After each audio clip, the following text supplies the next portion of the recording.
మెడ్ plus లో అదే medicine అదే క్వాలిటీ, మార్కెటింగ్, డిస్ట్రిబ్యూషన్, ఇంకోటి అంటూ వీళ్ళకి అదనపు ఛార్జీలు ఉండవు. అందువల్లే 50 to 80% డిస్కౌంట్ లో మనకు అందిస్తున్నారు.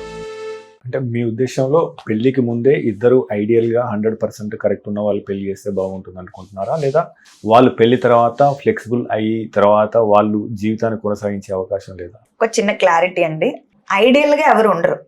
ఐడియల్ అనేది concept is fairy tell concept which does not exist.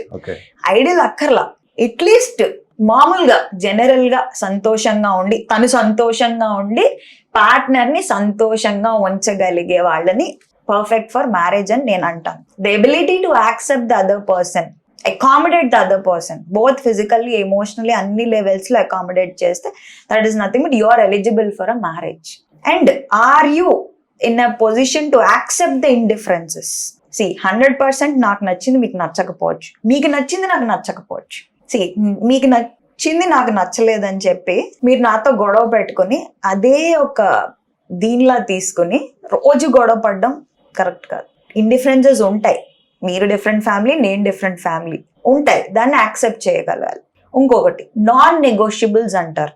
ఇది మన వాళ్ళు స్పాట్ చేయడంలో నిజంగా ఐమ్ నాట్ బ్లేమింగ్ ఎవ్రీవన్, చాలా మంది తప్పు చేస్తారు. నాన్ నెగోషియబుల్స్ అంటే కొన్ని ఏరియాస్ ఉంటాయండి మనిషిలో, ఆడకైనా మగకైనా. ఆ విషయాల్ని అంటే ఫర్ ఎగ్జాంపుల్ నేను మా పేరెంట్స్ తోనే ఉంటాను, లేదా నేను పెళ్ళైన తర్వాత జాబ్ చేస్తాను, 100% చేస్తాను, పట్టుదలతో ఉంటారు. అలాంటి నాన్ నెగోషియబుల్స్ అనేవి ప్రతి వాళ్ళకి ఉంటాయి. నాకు పెళ్ళైనా సరే నేను నా సిబ్లింగ్ని, అంటే నా చెల్లినో అక్కకో డబ్బులు ఇవ్వాలి, వాళ్ళని నేను హెల్ప్ చేయాలి, సపోర్ట్ చేయాలి. సో ఇలాంటి నాన్ నెగోషియబుల్స్ ఏవైతే ఉన్నాయో ముందే తెలుసుకోండి.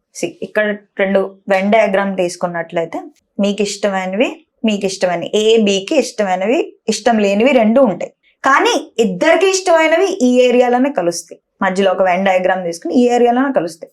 సో ఈ ఏరియాలో ఉన్నవి మీ ఇద్దరికి ఎక్కువ ఉన్నాయంటే you are good for a match. So అలాంటి వాళ్ళు దొరికేదాకా ఆగండి.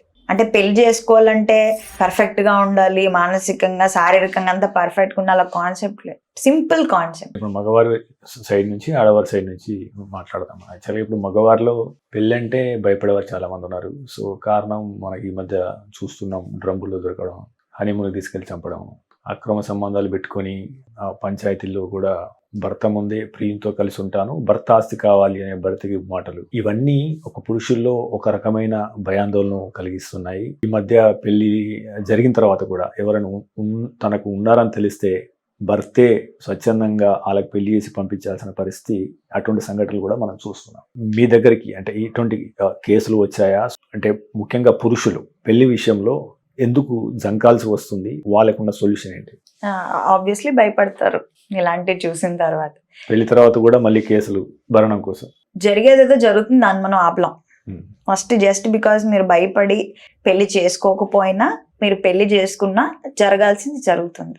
That we have to tell them clearly. Just because ఎవరో ఏదో ఇన్సూరెన్స్ ఇచ్చారు, ఏదో అంతా బాగుంది అని చేసుకున్న తర్వాత కూడా ప్రాబ్లమ్స్ రావని మనం ఎవరికి ఇచ్చారు.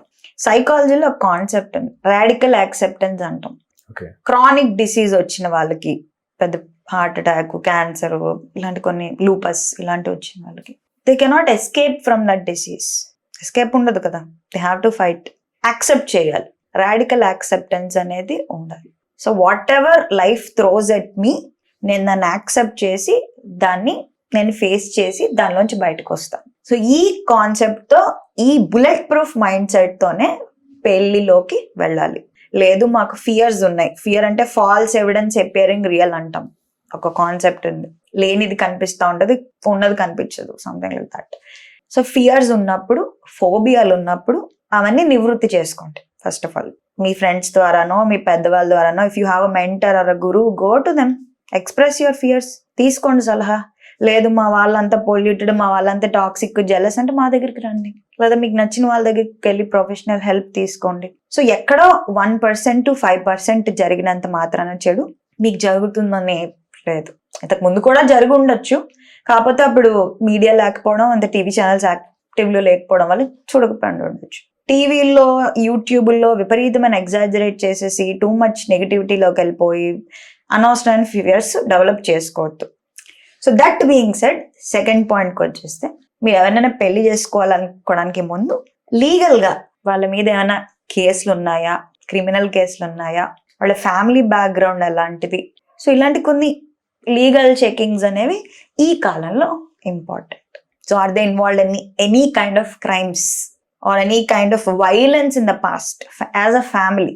సో ఇవన్నీ చెక్ చేసుకుని అండ్ ప్రీ మ్యారిటల్ కౌన్సిలింగ్ కూడా తీసుకుంటే చాలా బెటర్.